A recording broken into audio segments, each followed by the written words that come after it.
batal nikah bisa dituntut di pengadilan. Dia janji mau nikahin kamu, tapi tiba-tiba nikah sama orang lain. Kamu pikir itu cuma nasib? Salah. Di mata hukum, itu bisa jadi perbuatan melawan hukum.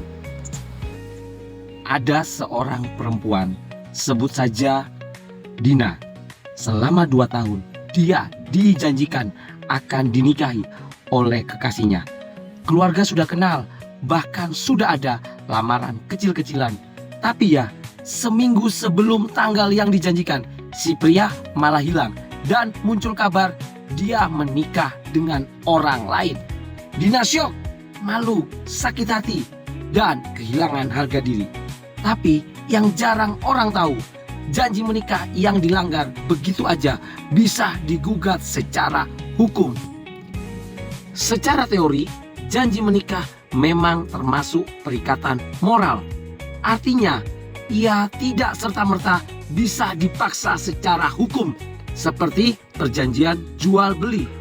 Tetapi ya, dalam beberapa putusan klasik Mahkamah Agung, janji menikah bisa berubah jadi perikatan hukum kalau sudah menimbulkan akibat hukum nyata, misalnya kerugian material atau imaterial akibat kepercayaan yang disalahgunakan.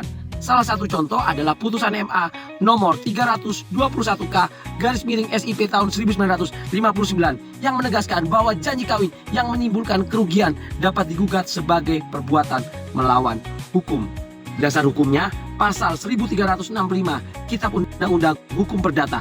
Tiap perbuatan yang melanggar hukum dan membawa kerugian kepada orang lain mewajibkan orang yang karena salahnya menimbulkan kerugian itu mengganti kerugian tersebut. Jadi, kalau akibat dari janji itu nyata, misalnya biaya persiapan pernikahan. Kemudian yang kedua, kehormatan yang tercemar. Yang ketiga, bahkan tekanan psikis, kamu bisa menggugat ganti rugi atas dasar perbuatan melawan hukum.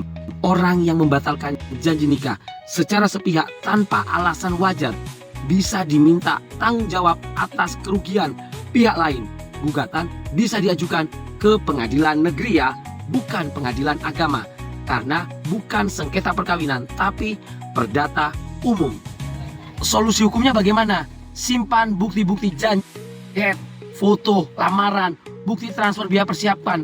Yang kedua, konsultasikan ke pengacara untuk menentukan nilai kerugian dan dasar gugatan. Yang kedua, jangan diam. Karena dalam hukum, diam itu artinya kamu merelakan. Kadang orang bilang, itu kan cuma janji. Tapi ya, kalau janji itu bikin hidupmu hancur, itu bukan janji. Itu perbuatan melawan hukum yang bisa dituntut. Kalau kamu pernah dipermainkan dengan janji menikah yang berujung luka dan kerugian, konsultasikan dulu dengan saya, Ricky Konsultan Hukum. Bantu kamu menegakkan hakmu tanpa perlu takut ataupun malu.